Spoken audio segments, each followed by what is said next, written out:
Hello, everyone, and welcome to another episode of the EFL Fantasy Podcast. My name is Angus, And my name is Dan.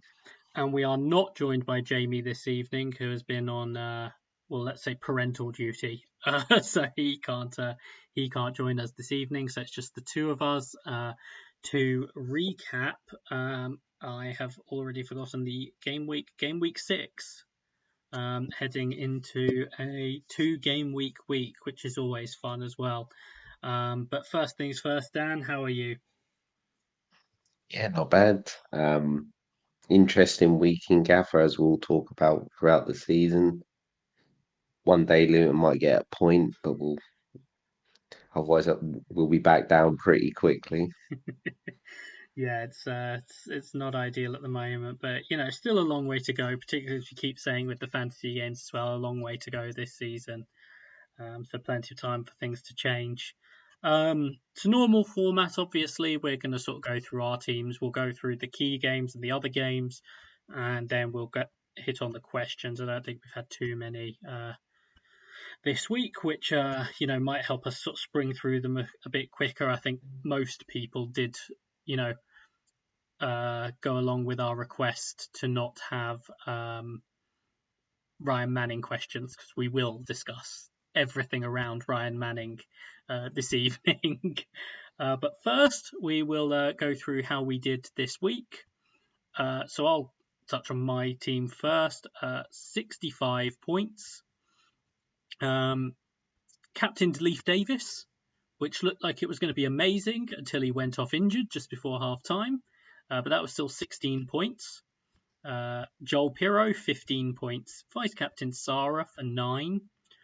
Dewsbury Hall and Broadhead got me 5. Key got me 3.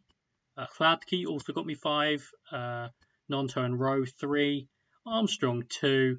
And the aforementioned Ryan Manning -1. With the added bonus for me of I bought Dennis Sirkin this week, and the team's dropped, and it turns out he's injured.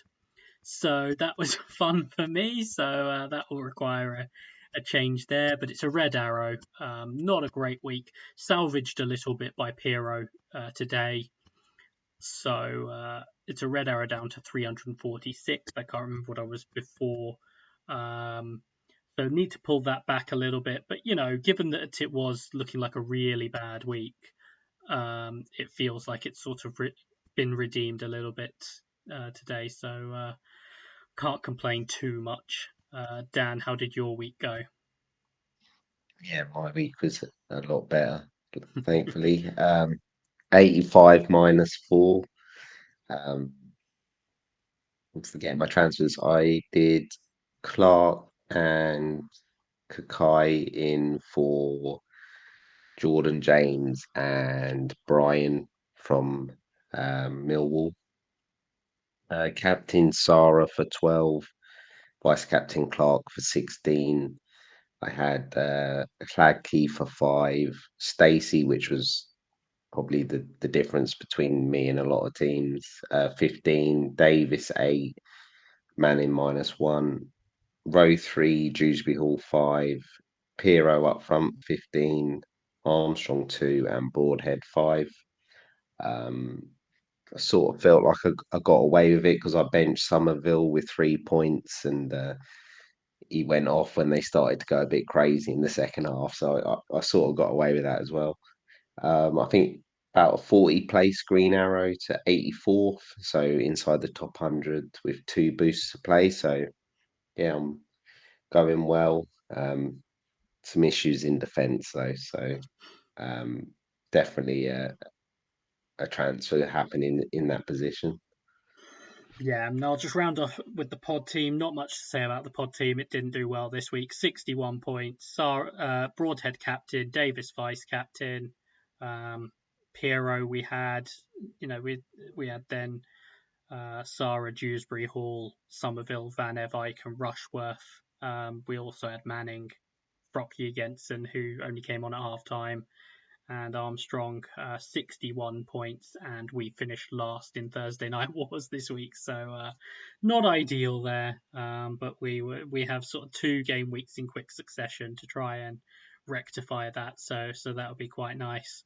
But yeah, so we're going to sort of get into the games now. And the first game we've got is the game we've already mentioned a couple of times, which is Southampton 1, Leicester 4. Dan, if you want to start us off with the lineup news. Yeah, so for Southampton, Charles, Harwood Bellis, Fraser, and Adams were in for Bednarek, Holgate, Stuart Armstrong, and Mara.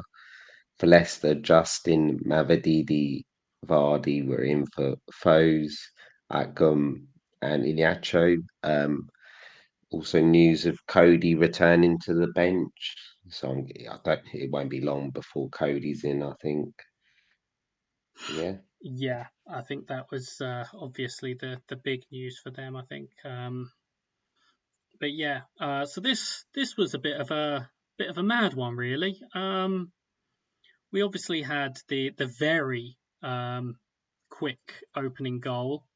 I think it was Shea Charles, although I haven't had it confirmed, who sort of just fell over and gifted, or had their pass sort of, they took too long and had it sort of half or deflected, and Leicester were immediately on the attack.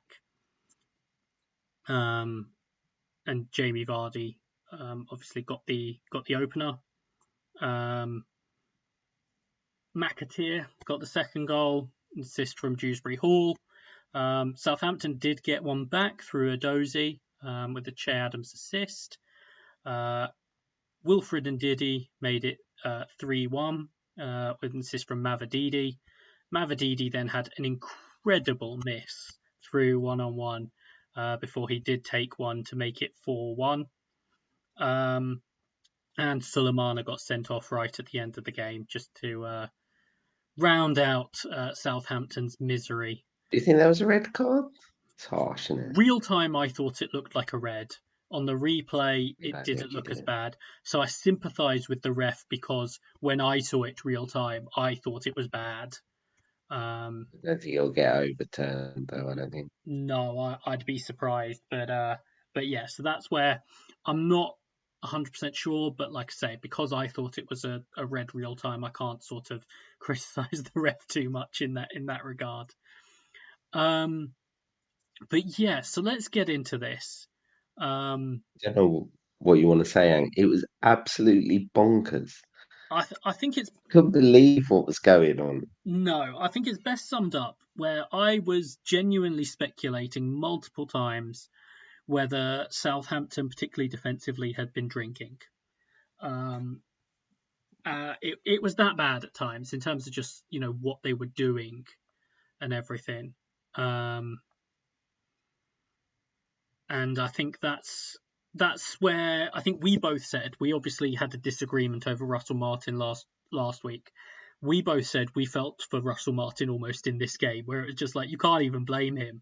Some of the things that the Southampton players were doing, it's like, that's not about the setup or the style. That's just like players doing spectacular things. Like, and I do think the other thing that I did mention to a couple of times when we were sort of chatting, I think the thing that is probably going under the radar a little bit is I think Leicester were fortunate to only concede one, including what would have been the most hilarious own goal I've ever seen, where someone knocked it into Mavididi's head and it went wide at one point in the first half. But I think they didn't exactly look great. They looked better, and you could see the foundation of what they're doing. I think that's something you've said a bit more on them, but it was just chaos. I don't know what to say. I've met, I don't particularly rate Martin, Mm, and as you mentioned, I don't know what was going on. What I will say is I don't think it's been helped with um, the number of changes he's had to make at yeah, centre back and defensive mid. yeah, But it comes down to the same thing. It's funny how the goal they scored was a long ball. yeah. Now, I'm not saying you always have to go long ball, but do you always have to play out from the back to that point? It's got to the point where he's got to think about going to three at the back. He has to try it Yeah, out. They've conceded the most goals ever up until 6 games, yeah, and it's remarkable, really. um, I'm not a fan of Armstrong playing in centre mid. I wasn't too much a fan when he played it against, was it initially Plymouth? But obviously against Plymouth he was getting shots off and that. I just managers trying to complicate things. You've got one of the best squads in the league. And I know you're playing Leicester who are pretty decent, but just play players in the right position and you'll be able to compete at a steady level. Yeah, They're not going to get near the playoffs if they're conceding this amount of goals. They just can't. It just won't happen. yeah. I mean, I think it will settle down a bit, in part just Yeah, regression. You look at the numbers; they are bad. They're not as bad as the goals they've conceded. So I think it will settle down a bit. The changes you would think would settle down a bit. Like this week, they lost Bednarek, so they obviously went to Harwood Bellis and Shay Charles as two changes at centre back. Although, given the way Mason Holgate played the last game, I don't think they could have gone with him again. Um, I think he has to accept that he can't get all the players on the pitch that he wants to get on the pitch as well. Now, if that means that every so often you have to rotate Armstrong and Adams or something like that, then you have to do it. I think it's one of those things where it's not working at the moment, and I think that part of that will help is making some of these tough choices. Um, some of these positions are obviously going to be a little bit more nailed on, but I do think maybe it could also be helped, like you say, by going to three at the back. At least try it. I'm not. I don't necessarily think you have to keep experimenting, but what they're doing at the moment isn't really working. So, I mean, we've debated. Obviously, they were around 10 points from four. You don't want to overlook that completely because that's still positive. But the way the last two games have gone, you have to review that and say we have to change something here. Um, yeah. But there was also obviously they've conceded a lot of goals against Norwich, Sunderland, and Leicester, and it's not terrible the results they've got if they, but it's the performance against Plymouth. That was end to end. Plymouth could have won that game or at least got something from it. QPR done all right against them as well. So yeah, I don't know what to suggest with Southampton. It's you'd like to think that he'd get something out of them, but well, they got Ipswich next. If they defend like they did, Ipswich are probably one of the best teams on the counter. yeah, Um, it's not an easy game. Um, but we should probably give some credit to Leicester that yes, they yes. were Sorry, pretty good we going forward. absolutely should. Yes, Vardy does what Vardy does in the 18-yard box finishing. McAteer another good goal. I think that was his third of the season now. Looks a talent. And then then you've got the just Mavididi. I sold him a couple of weeks ago. I know some people sold him this week, which would hurt. Um, he could have got what 20 points in this. yeah, Like he really could have done. yes. I'm Um, very torn on Steffi Mavadidi because he got his goal. He's getting in these positions and everything. At times, he looks like an absolute donkey when he gets in the attacking positions, though. And so it's just the balance of that where it's like he's clearly a threat. He's clearly getting these great positions that are the sort of ones that lead to returns and everything. But there's that element of like I think you're going to have to stomach that at times he's going to drive you crazy. He will do well. I think he will get returns, but he's going to drive you crazy at times. I also worry a little bit for rotation. They did bring in two wingers on loan. Um, Obviously McAteer is playing well as well. So I do think that's the one drawback to Mavididi, aside from, at times he looks like a donkey, is there is that rotation. But I think for a lot of us that sold, you know, it is going to be a case of eyes on again now, isn't it? You say that, but this game suited him. Yeah, He's able to get in behind. He might get that against Norwich. So if you have him, I'd play him against Norwich. But when a lot of teams are just going to defend deep against Leicester, and we've seen um, maybe Coventry didn't, but the other three games in between where they were winning the games late, they've struggled to create clear cut chances. Um, I think Mavididi got a winner where the goalie should have saved it. yes, against So Huddersfield, that was his yeah, that was his other goal. yeah. So look, if you kept him, well done. You've got your points. But last week he was benched. Numerous weeks he's got 1 pointer from being Yeah, booked. So I'm not in a rush to go back there, but I'm also not ruling it out yeah, throughout the season. yeah. I think that's the thing for me, is it's sort of eyes on. I can't sort of ignore him. I can't ignore that sort of performance. But Yeah. I think if I had him, I'd be playing him, like you say. There's enough options at the moment that he's one of a number of them where it's not sort of like I must go back to him right now, sort of thing. But in terms of other Leicester options, Dewsbury Hall obviously got a return in this. Three players I wanted to ask your thoughts on from this game. Uh, Jamie Vardy, Casey McAteer, and I think we do have to mention him at this point because he's returned again, Wilfred and Diddy. First off, Vardy, it's just rotation with Vardy. He's too expensive, isn't he? Um, I'm guessing Vardy played, was it Iñárritu away international I break? I'm would guessing he assume would so. have been.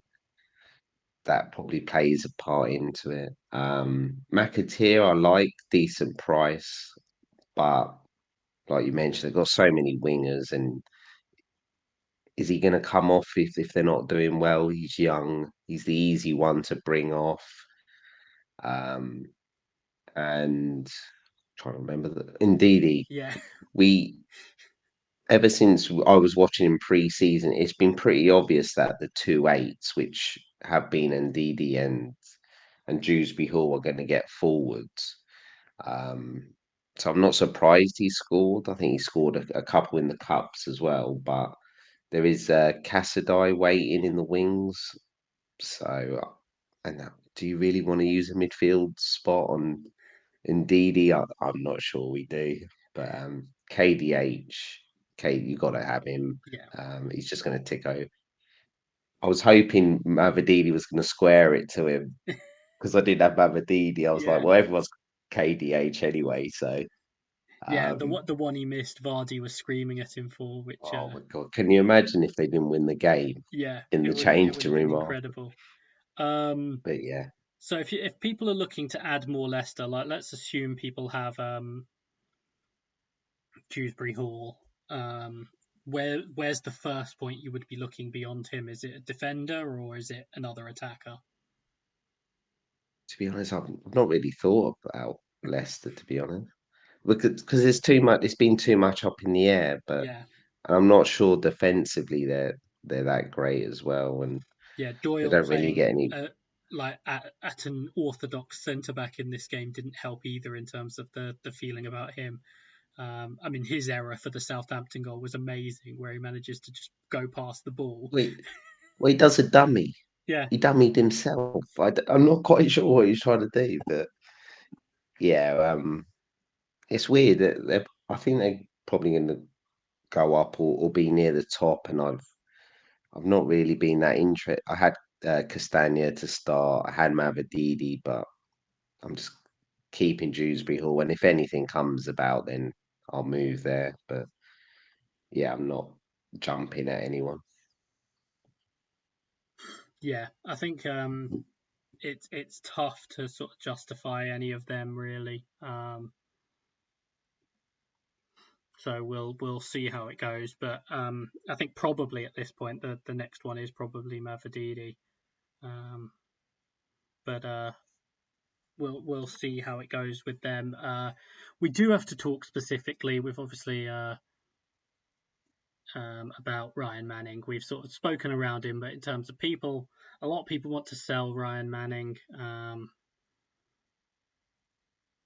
A lot of people, some people are like, maybe you should hold. Some people want to boot him into the sun. What are your feelings at the moment?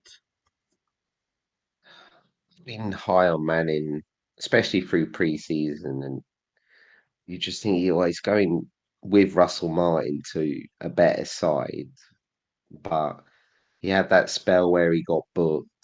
He then wasn't getting the bonus because all the attackers were doing so well. He then had that game week where he got a really good score.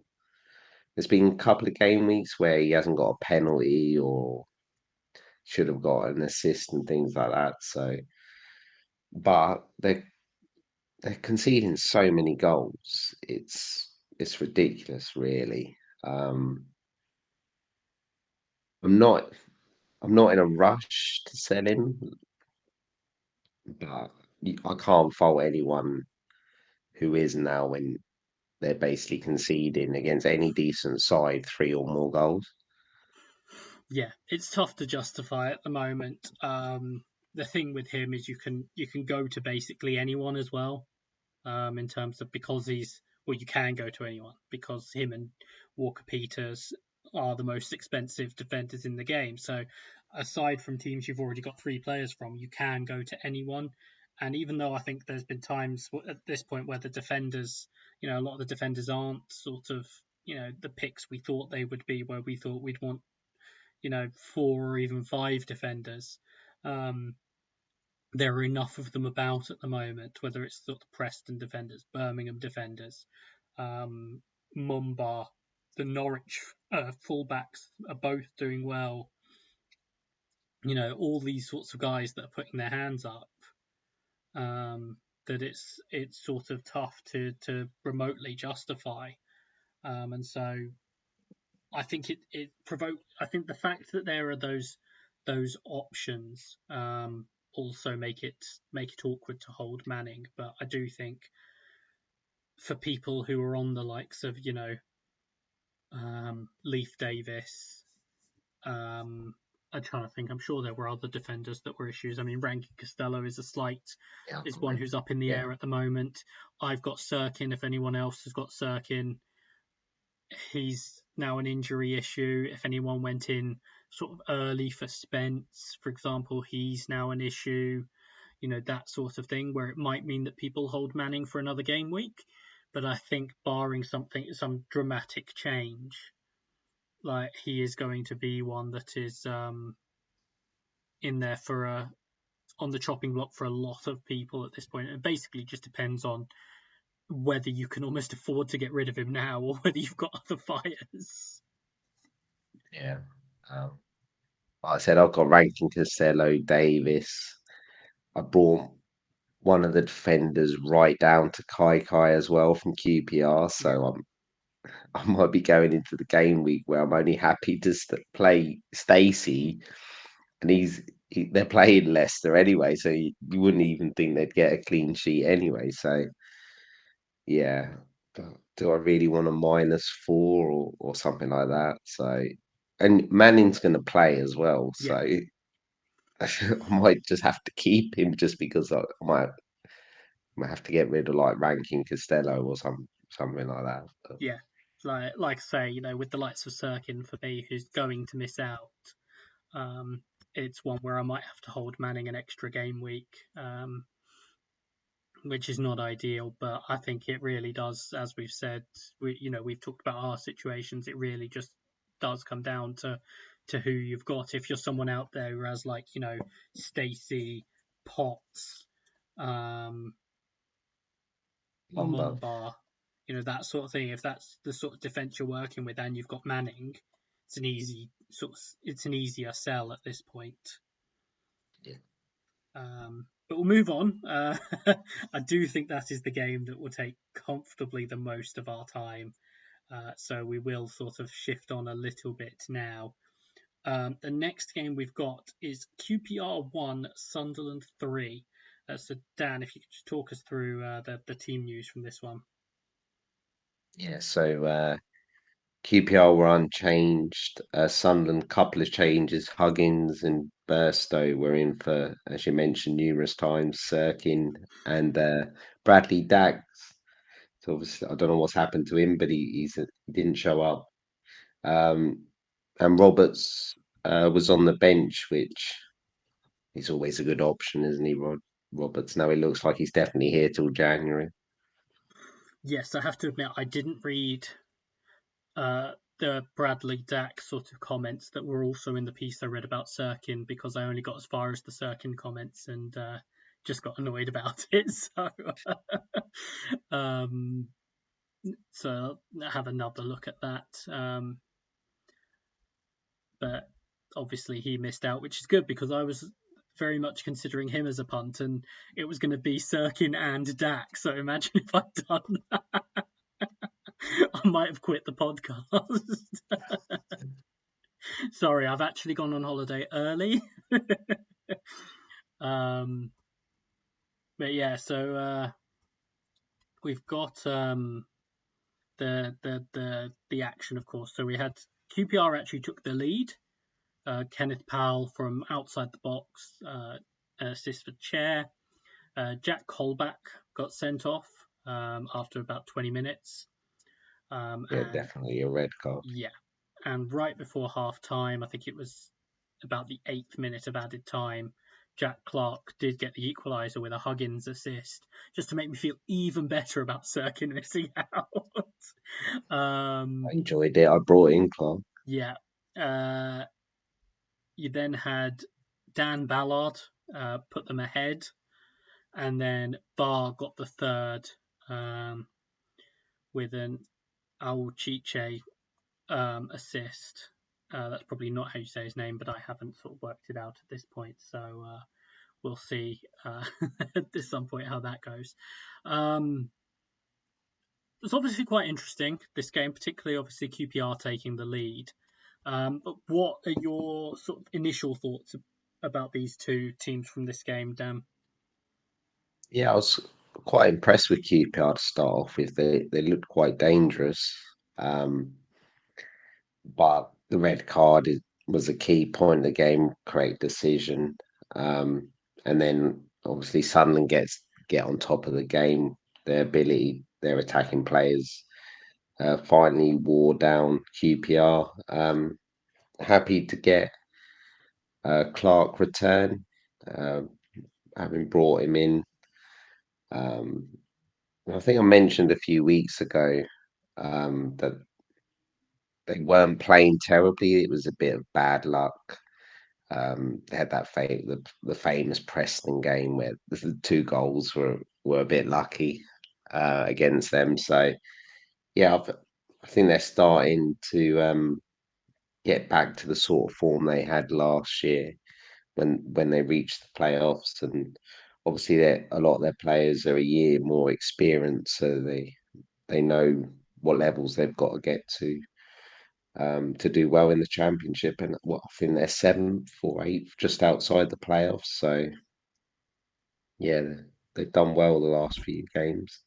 Anyone on your list apart from Sirkin or Well, I had been looking at Jack Clark, which is obviously annoying that he returned, but yeah, it was just too much of an issue for me to move around, which I still think it was. Obviously, the players haven't returned, but yeah, I wasn't really comfortable with what I was going to have to sort of bench. I was going to have to take a -4 and bench probably Nonto, which I didn't really want to do. I mean, you look at how Leeds did today, and that's basically what I did. I yeah, had to bench Somerville. um, Like I mentioned, I got away with it. yeah, which obviously, like, I just sort of got to the point where I was like, I wanted Clark, but I was sort of I would rather have had in that situation sort of Nonto going into it, particularly when it was the hit to bench him. Obviously, you did it. It shows how it can swing, but it was just in that particular situation I didn't want to do that. But I do think he's very much an option. Um, Given that I was also looking at Trey Hume, I would probably say him as well. I do think they're a nice option defensively. So it's it remains to be seen what they do. I mean, Huggins, who has an extensive injury record, went off at half time as well. So how exactly they're going to line up, I'm less sure. And I think you do have to look at someone like Bellingham at this point. Yeah. Just his price regularly starting in the attack for Sunderland. Goals are really starting to come for them, and so I think he is someone who will be an option in there. So do you think Roberts just comes in for is it Bar, do you Yeah, reckon? I think he'll just come in for Bar. It's tough because Bar's scored again, but I do think it's one of those things Yeah. where there's only so long they can um, keep Patrick Roberts outside, particularly because Mowbray has spoken numerous times. He's such a big fan of Patrick Roberts that he's not going to leave him out of the team for long. Maybe they shift things around slightly, where maybe, for example, Barr moves in field and Roberts plays on the right, and they replace someone else, whether it's Dak, who obviously missed this game, or Bellingham, or Burstow started this game. It's just sort of how exactly they navigate that. But it's a nice problem for him to have in terms of fitting these attacking players in. Um, so that'll be interesting to see. In terms of QPR, just wanted to talk about them briefly. I think they are improving. They Yeah. are sort of better than we thought initially. Well, better than they were. It's not even what we thought. They were that bad to start off with. What are your thoughts on them at the moment? So I brought in Kai. Um, to be honest, I just wanted a player to be third on my bench who I just didn't want to make a decision on every week. He seems to be playing regularly at right centre back. He's 4 million. I'm just quite happy. Just the way defenders don't seem to be doing as well as they have in previous years at the minute. I think I'm probably looking towards playing is it midfield dynamos that boost at some point. So it just made sense to get rid of Jordan James and actually invest more into midfield. So yeah, I'm not really thought about anyone else from QPR, but I agree. I think they're better than bottom three. I'm not sure how much better, but I'm.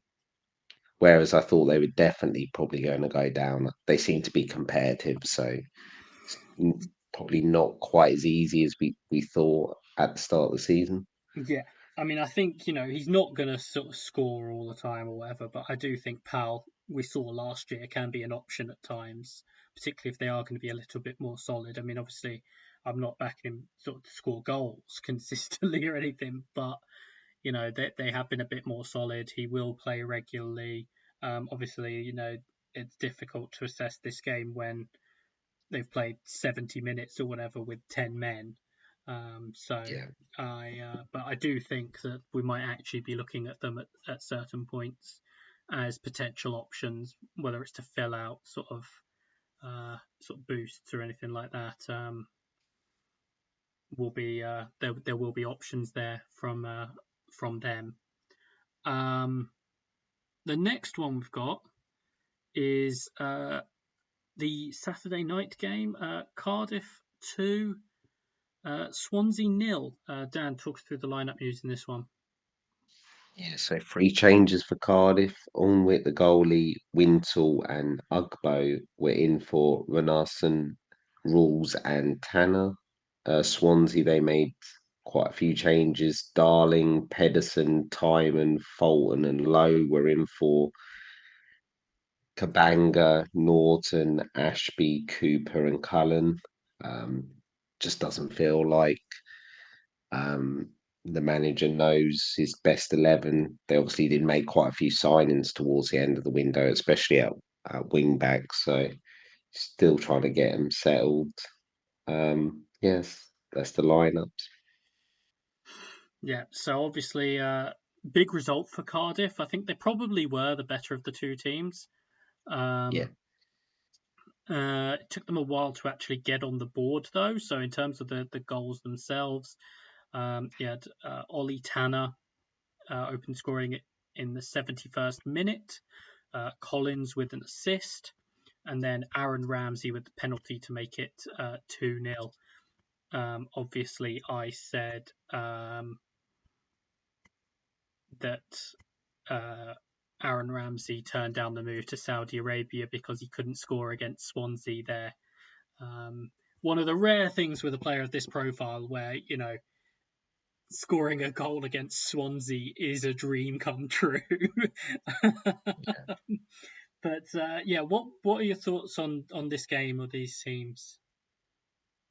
So I think it was pretty even, especially first half. Great strike by Tanner. They plucked him from non-league a couple of years ago and didn't really break through last year, but he seemed to have quite a good pre-season. They started to play him. He's been in and out of the team, but it's a great finish, and probably more importantly, his knee slide was good in the celebration, which always help when it's a wet surface. And then Cardiff, I think Carlon Grant missed a decent header, and then they got the penalty. I don't know what Timon was doing, but he had basically rugby tackled him down. Um, cool finish by Ramsey in 2-0. I think I've mentioned before, I've actually been quite impressed with Cardiff, and they've had a few tough games. Um, they were 2-0 up against Leeds opening day, 2-0 up against Ipswich before the international break. So, yeah, I think they've definitely improved going forward, and they were always quite solid at the back last year. So, yeah, they're another one of these teams that I think are better than what we thought going into the season, which is a worry because we're running out of bad teams in the league, especially if you are a bad team. Um, Swansea starting to worry about them. Obviously, lost Piero, a massive change in style from Martin. Um, they've brought a lot of players in, which is a bit unusual to Swansea that they haven't made many signings over the years. Um, yeah, they've got to get their act together because they're in the bottom three at the minute. Um, any of these play teams interesting you option wise? I know you got. Do you have Patino or? No, I'm still actually keen on Patino.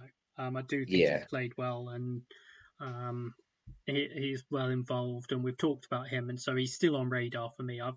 But the only one I've got from these is Key, um, who for the yeah, moment I'm happy with, but I'm very conscious with obviously the bringing in of Pedersen and Timon on the left that Key goes onto the right along, in terms of options there, along with Ashby. And so there's the chance that he could be rotated. And do I really want to be signing yeah, up for that? Not necessarily, but I think I'm not necessarily sort of dying to get rid of him until he goes out the team. Cardiff actually interest me. I do think they've been decent. I do like some of their attacking options. I've mentioned him before. Obviously, he did go off with what looked like a knock at the end of the game. But I am interested in Aaron Ramsey at this point. He's playing well. He's yeah. playing You more have to. Yeah, advanced compared to the early part of the season where they were using him slightly differently. He is now playing more advanced. The fact that, I mean, it's not necessarily a shock, but the fact he's also on penalties just adds to the appeal. Um, he put it quite very coolly, it must be said. Um, and so I do think that he is sort of a consideration for me. Um, it's tough outside of him. I do think Carlin Grant is. I mean, I he looked can't go. good. I He looked can't good, go. I'm not going to use a forward spot on Carlin Grant. I'll say that now. Some people might. I'm just not going to do it. I know I'm not going to do it. Um, it'd be interesting to What about see. fullbacks Yeah, like it'd be Colin? interesting to see. I do like Collins. It'd be interesting to see what happens when O'Dowda is back from injury because he did start well Yeah, there. But if Collins in particular keeps his place, I do like him. We know I like Perry and G, but there's bound to be some rotation on that side with Romeo there as well. he's also not going to be on free kicks now. No, I know Ramsey's there. it's an absolute waste, but he's not going to be on them anymore. So it's um, it's tough, but I think Ramsey's probably the main one, and I do think that he is an actual option at this point. Also worth saying that there were a lot of calls for Anik to come back into the team, and he did. So if he's going to stay in the team, that's another 4.5 goalkeeper. I know some people have been looking at the likes of Dieng and wanting to change things. If you've got a playing backup, like if you've got like a Hladky or a Hazard, then maybe if you have the luxury to change it, someone like Anik is an option. But we'll move on to our next game, which is Preston 2, Plymouth 1. Dan, talk to us about the lineup news from this one. Yes, so for Preston, Miller, Holmes, and is it Odzat Nadzic, the striker, was Oh in yeah, for Watmore, Frocke Jensen, and Keane. Plymouth, Mika Miller was in, and Kundal were in for Edwards and Randall. yeah. So obviously, this was another one where um, it's a very quick start. Dwayne Holmes, very early goal in the first minute. They then got second through Liam Miller as Majic with the assist, and he did apparently look good coming into the team. Shout out to the internet who said that he was a striker who can also play on the wing. One look at that man. That man is a striker. That man is not a winger. But yeah, and then they did concede one, obviously to Ryan Hardy with another goal. Kundal got the assist for that. Um, but yeah, I think we've talked about Preston being interesting in terms of we've talked about their options before. They keep putting points on the board. Um, I know you're quite keen on them defensively. Yeah, I Um, think yeah, they've been good defensively since they went on that crazy nil-nil record. Uh, they're just pretty solid championship players at the back. They've obviously got, I think, a good goalie in Freddie Woodman. Um, I know they brought in Ramsey, but he looks like he's injured. Potts, although was a centre mid, it seems to have done well at that spot, right wing back spot for over a year now. Um, I was impressed with young Best at left wing back. He got dropped for Liam Miller, who probably one of the players that went a bit under the radar on deadline day, but I think he signed from Basel. I think he's naturally a winger, but they played him at wing back and yeah, set up the first goal. Although I'm not sure it's gone down as an no, assist because the I keeper don't think he got the saved it. assist for it. Yeah, Um, he looked bright, and then he got the goal. But just throughout the match, he was a constant threat. Unfortunately, he is a midfielder in the game, so if he's playing left wing back, it's not ideal. But yeah, it's just another attacking option for threat for Preston. They've obviously brought in the new striker up front. Keane, I think, is injured. They've got Emil Reese will be back at some point soon. So they're gradually building more options. Frackie Jensen, Holmes, who I've not been impressed for a couple of seasons at Huddersfield, but he's chipping in with goals and assists. So they've started so well that we mentioned before the pod. They're getting to enough points where you soon get, if they carry on this run for 3, 4 more games, you then thinking, well, they've got to go on a really bad run if they to not make the playoffs. Um, like I said, Potts is someone who I'm debating about. I know a couple of people went for Hughes, um, the centre back. I think he did play at left back one of the games before the international break. And he has scored, I think, a couple of goals. So his points are obviously, I think, probably a bit inflated. But Potts is right up there with someone who I'm looking to bring in. I think they've got okay fixtures the next few. Birmingham at home, Rotherham away, West Brom, who haven't been great going forward. Um, so defensively, I'd be quite happy to bring someone in. Not sure about the attacking players at the minute. Frocky Jensen, as you mentioned, came on at half time. Um, anyone interest you in Preston? I'd love to be clearer on the sort of attacking situation and the left wing back situation, but I think it does lead me towards someone like Potts. I think he he's going along quite nicely, obviously, as is Hughes. Um, so I do think it's interesting defensively with them.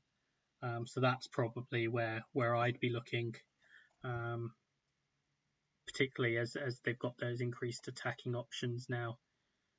Um, but yeah, I think defensively primarily with them. If you had Frocky Jensen, would you be looking to get rid, or do you think he's just coming back from injury? He'll get back in the side. I think he will come back in. I'd be surprised if he didn't, but I wouldn't be 100% certain with that. So yeah, it depends a little bit. But if I had him, I'd probably be holding him at least for midweek, and then if Yeah. it's still an issue, you can then move it on. But I'd still be holding at this point. But our next game, we'll start moving a bit quicker, I think. Anything on Plymouth? Uh, And there's is it it's just the still the same same option? options: Hard Mumba, and Whitaker, with. Hardy. Um, Yeah, I agree. uh, Watford 2, Birmingham 0. Talk to us about the lineup details from this one. Yeah, so Ngakia and Morris were in for Andrews and Sema, and for Birmingham, Burke was in for Bakuna. That was Yeah, it. so this was actually 0-0 for a long time, and then sort of late in the game, Brajovic with another goal after Buchanan had been sent off.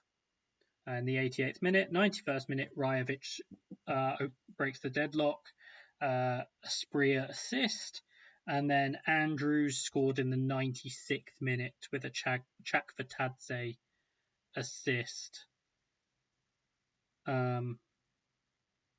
So I think it's another important sort of breakthrough for for Watford in terms of getting points on the board. It's a tough opposition.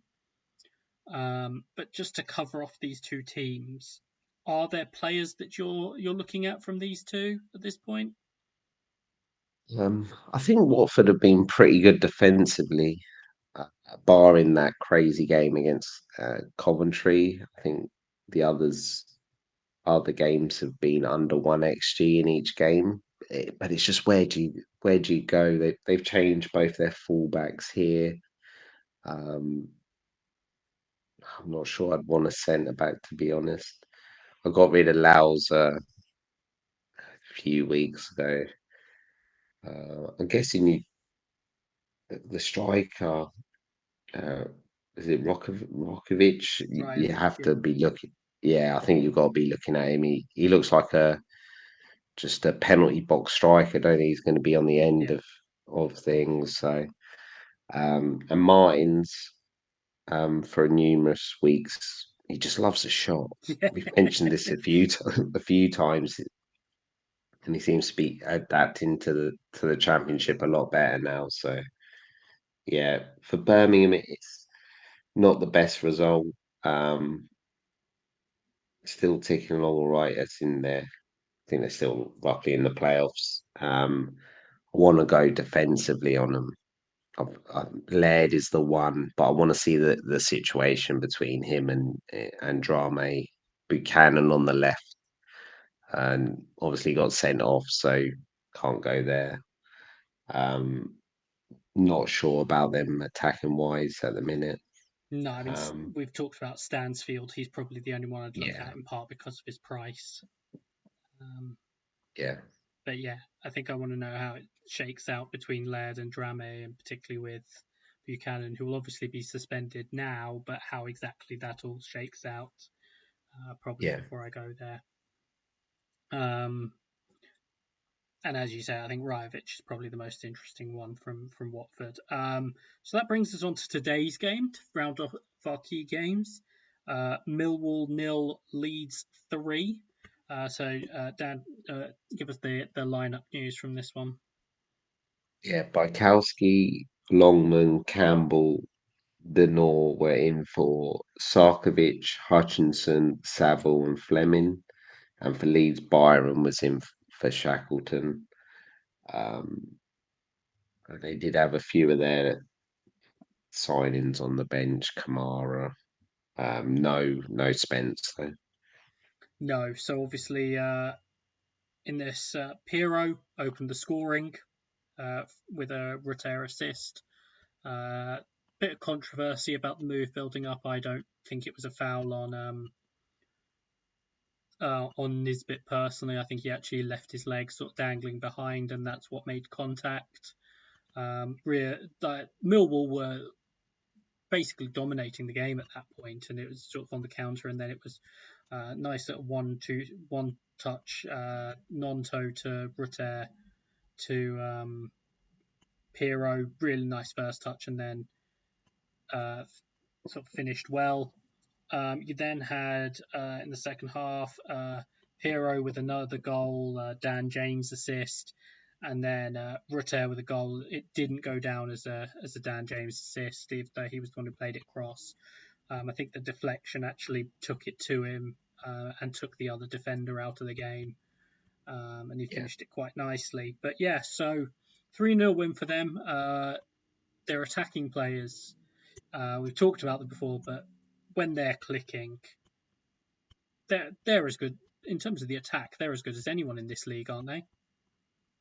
I'd say they're probably the best, aren't they? I Yeah, I mean, I think guess even I think so. you could talk about like I guess some of the attacking personnel for Leicester, but it's slightly different. But I think yeah, the attacking wise, Norwich are up there. yeah, yeah, but the defense will be a concern at times. um, but yeah, so a lot of the questions at the moment are around Leeds attack. If they're not about Ryan Manning, they're a lot of people are debating what to do about Leeds attack. What are your thoughts on them at the moment? So I'm on Piero and Somerville. Piero, he, it's got to pick him. He's like we mentioned when he signed for Leeds. He's got 40 goals in 2 years in the Championship. You could argue he's now playing for a better side. Yeah. Um, I know he's expensive, but if they're going to click, he's going to score 20 odd goals again this season. So yeah, I'm happy to have Piero. I benched Somerville, like I meant, I got massively away with that. He's on some set pieces, which I like. He's also a little bit cheaper than Nonto, which I also like. The one worry I have, and it might not be a worry, is will there be rotation? They've got Dan James, Jaden Anthony. Um,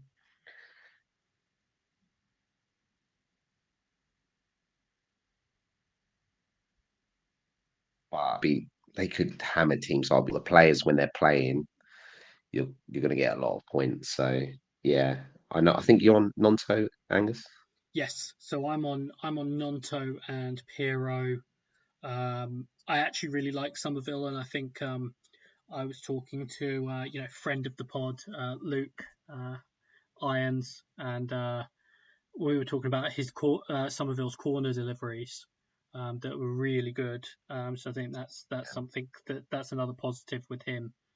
Um, but I'm relatively happy with Nonto. I've obviously been debating this weekend an overhaul at various points, with guys sort of going down or being bad, or whatever. So that's obviously that I did sort of debate if I was overhauling whether I would sell Nonto, but I think I'm not going to, and at that point I'm comfortable keeping him.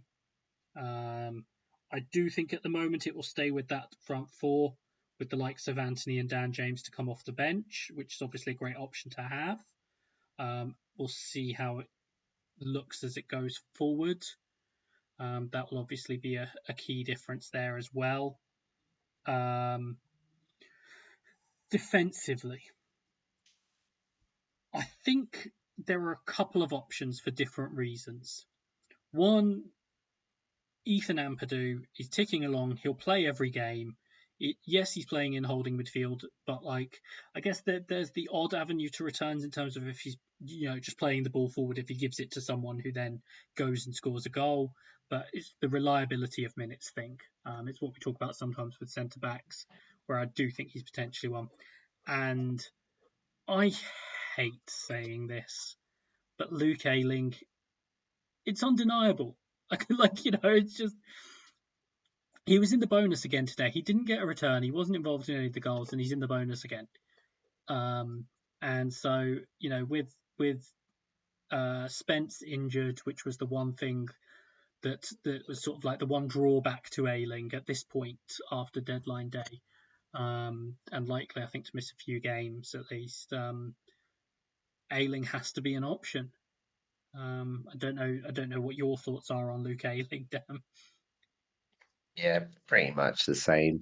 He's high on the list of defenders um, to bring in, and with no Spence, he's not got any competition really, so he's going to play any most weeks. So yeah, Ayling is ticking a lot of boxes, although he can't defend. But I suppose if you're in an attacking team, it don't really really matter. So yeah, Ayling high on the list. Yeah. Like I say, pains me, but he has to be considered. In terms of Millwall, obviously a bad day for them. Anything more in your mind than a bad day? I thought they started well, Yes. to be Yeah. honest. Um, they sort of got hit on that counter attack, but yeah, I've had Brian. He's no showed again, so I'm glad I got rid of him. I'm not sure he knows what formation to play. He's at this funny stage where he's going three at the back, four at the back. It's just Yeah. Fleming didn't play today. Yeah, I'm staying away from Mill. They've not started great either, I don't think. No, I mean they've got a decent run, but I'm not sure who you would go into. Maybe Norton Cuffy. It's the only one I can think of at this Maybe, point. yeah. He's probably the most likely one. He did get forward at times in this game as well, so he's potentially the one from them if you're looking to go with someone. So that brings us on to the rest of the games. We'll sort of just go through anything we want to mention with these. Some of these we've covered quite a bit, which is just why they are in the other games. The first one we've got is Blackburn 2, Middlesbrough 1. Anything in particular you want to cover with this, Dan? Smodic's 2 goals. Like Smodic's Yeah, as a player, and I just never get round to yeah, picking him. But he looks like he's pretty much nailed, and he's going to keep ticking over. Need like a double game week or or something for yeah, Blackburn.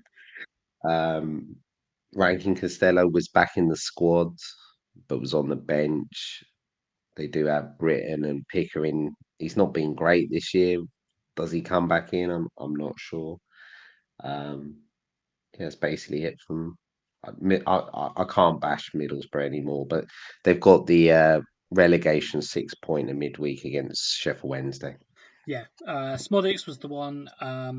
I'm bored of talking about Middlesbrough and saying you look at all the stats, all the chances, and everything, and they're fine, but they lose the game. There's only so much you can defend them with that before it's like just get some points.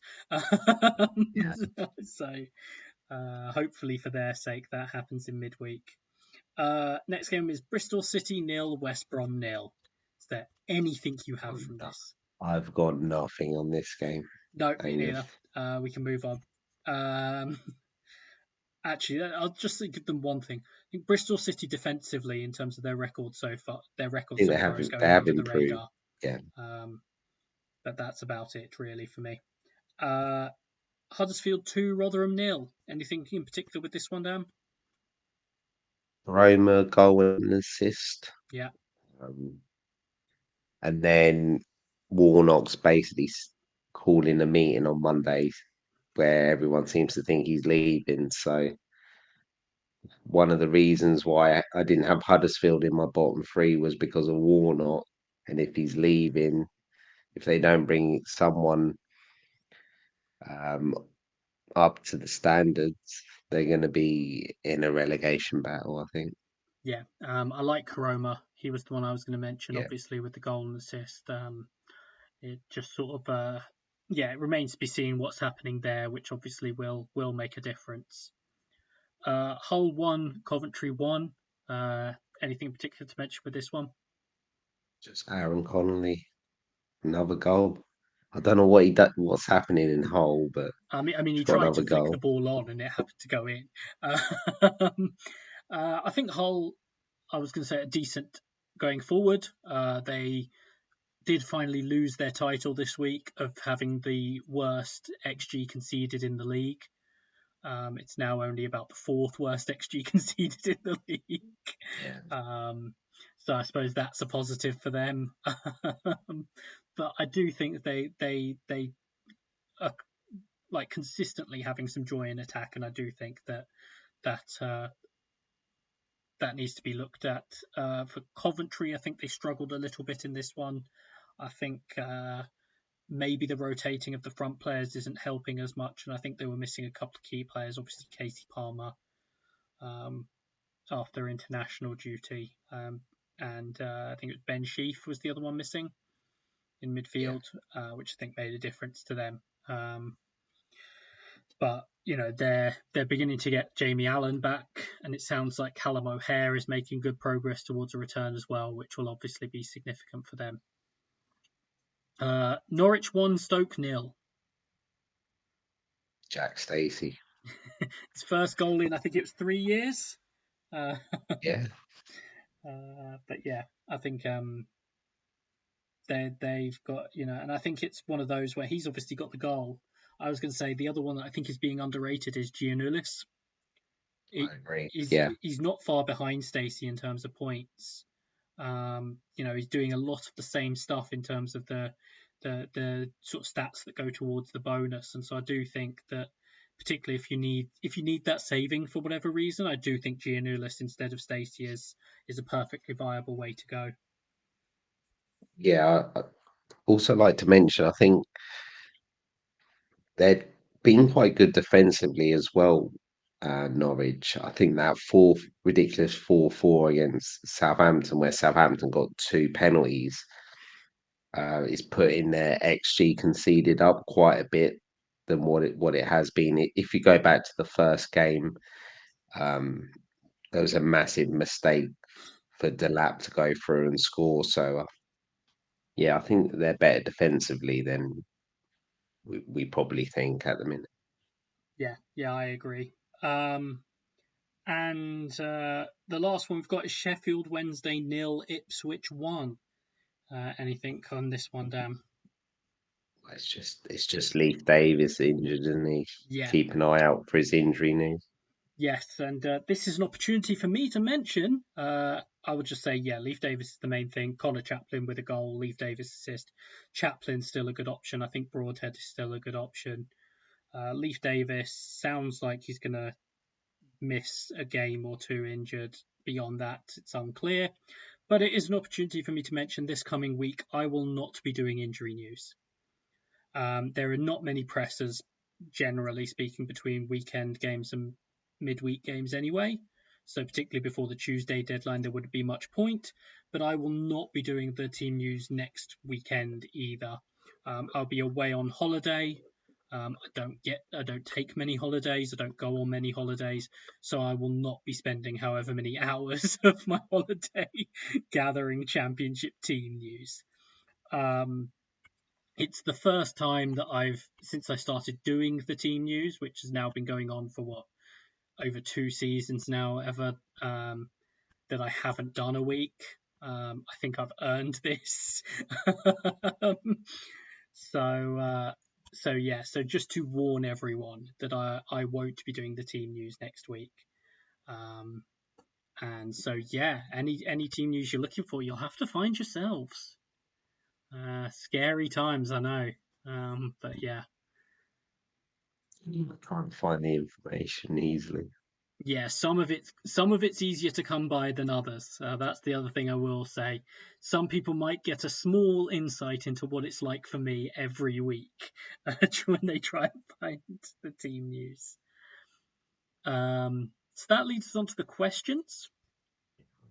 After the tweet, FPL Frog said, well, that ruined my why is Ryan Manning still 25.3% owned and how much therapy will we need when we take him out before his 15-pointer v Ipswich question. Thank you for not asking that.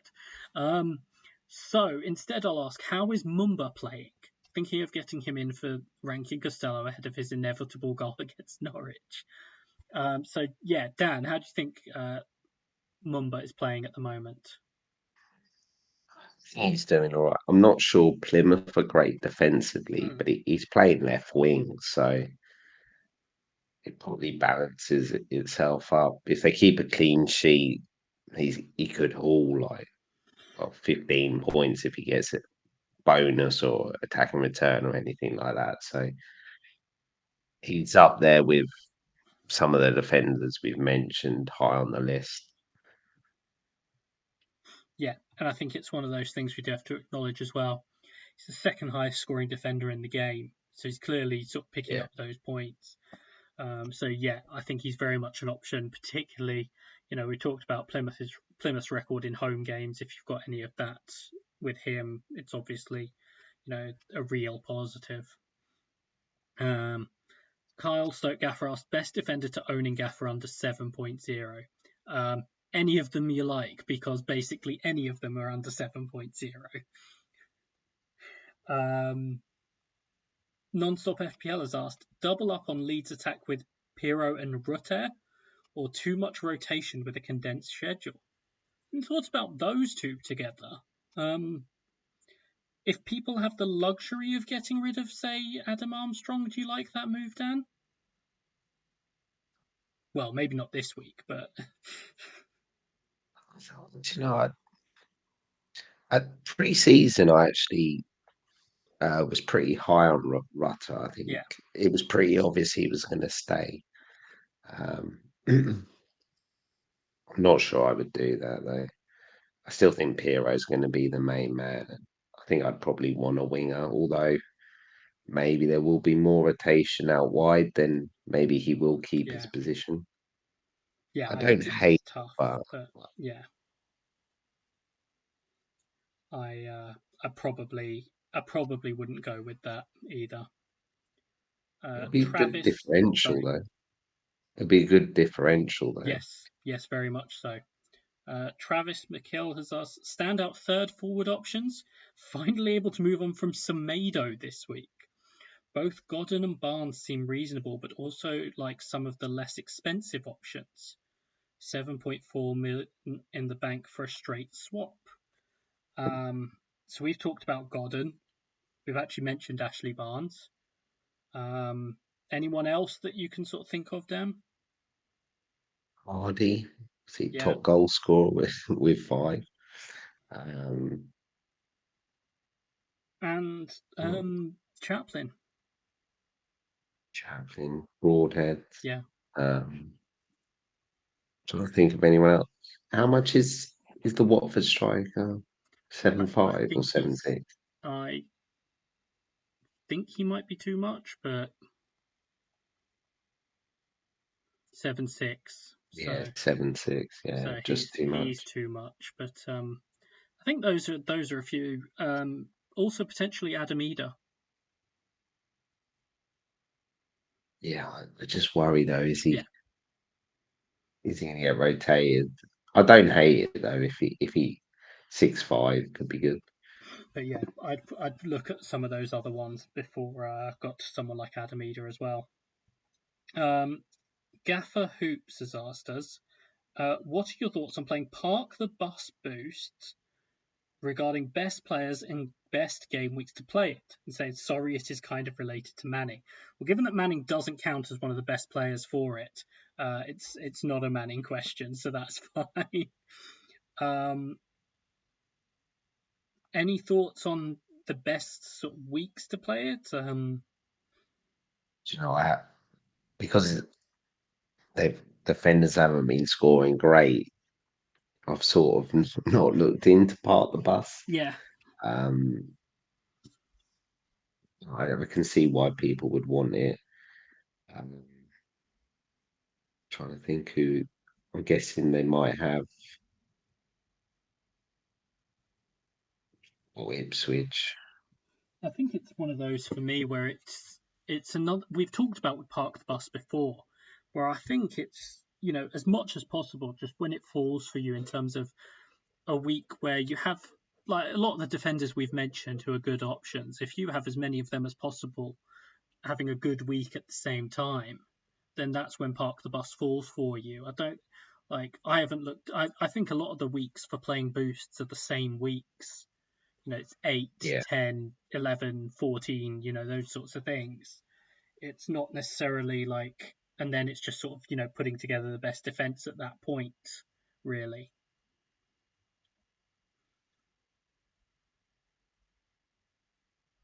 But I think it's hard to sort of prescribe players and weeks at this point because it's so sort of variable. And a couple of weeks ago, we would have been talking about completely different defenders in some ways than we're talking about now, particularly with some of these injuries knocking about as well. So I think yeah, it's tough to sort of prescribe too much with that. So we'll finish off with Full of Ham's question, which is two questions. So he said, best Dan James replacement. His other players are Dewsbury Hall, Mavadidi, Sara, and Rowe. And with Norwich playing Leicester, with him owning all four of those, do I play them all and hope it's a high-scoring game? Well, I think on the second one, we both agree the answer is yes, don't we? yeah. Just play them all. Yeah. And in terms of Um, best Dan James replacements, if you can maybe go up, would you say going for like Somerville or a Nonto if you can go up? I'm not sure they can. yeah, I think if you can go up to Somerville, I'd go to Somerville, and that's possibly easier because they are close in price. Yeah, If not, I like I said, I do genuinely like sort of Aaron Ramsey at this point, for example. Um, I think you could look at one we haven't. I mean, we've Sammy Smodics we've mentioned. yeah, Is it might be an opportunity. We were talking about not necessarily having the opportunity to get a player like that in, where you're actually just presented with the opportunity to do so. We mentioned Martins. I think the other thing is someone like Keshi Anderson. We haven't mentioned him a lot. He's one of these players who does quite well for things like key passes. Um, yeah. yeah, Maybe a Coventry mid. They got a good run. yeah, it's tough to sort of This is identify tough one though. with Yeah, them. The other ones would be sort of Clark, if you can get to him actually. If yeah. not, Roberts, because that's sideways, and you would assume he'll come into the team. So yeah, Bellingham punt. hmm? Bellingham punt. Potentially, yeah. So I think there's a few options there that we've given you. Whether any of those are helpful is another matter entirely. So that's all the questions and that's all the action. I was a little bit worried when we spent 25 minutes on the first game that we're going to go quite long, but we've just ticked over an hour and 15 minutes, so that's fine. In terms of content this coming week, Dan, are you and Jamie doing a Spaces after the midweek game week, or is that to be confirmed? I think that's to be confirmed. I think. Okay, so we'll leave it to Um, that, and then yeah, I don't want to say a day. We yeah, have mentioned it, but yeah, sometimes things change in mine and Jamie's life with kids and things like that. yes. So keep an eye out. We will tweet something out if Dan and Jamie are going to do a Spaces between sort of game week 7 and 8. And then the game week 8 review will happen next weekend as normal, although I won't be on it. That will sort of go ahead as normal. No Super League pod this week, ahead of the double. um, as mentioned, I'm on holiday, and Chris is also on holiday. So even if sort of James were able to step in, the fact that both of us are on holiday means that there won't be a Super League pod. Um,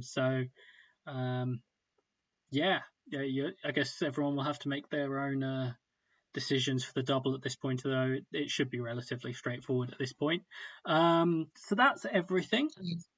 So all that's left for me to say is thank you and goodbye. Goodbye.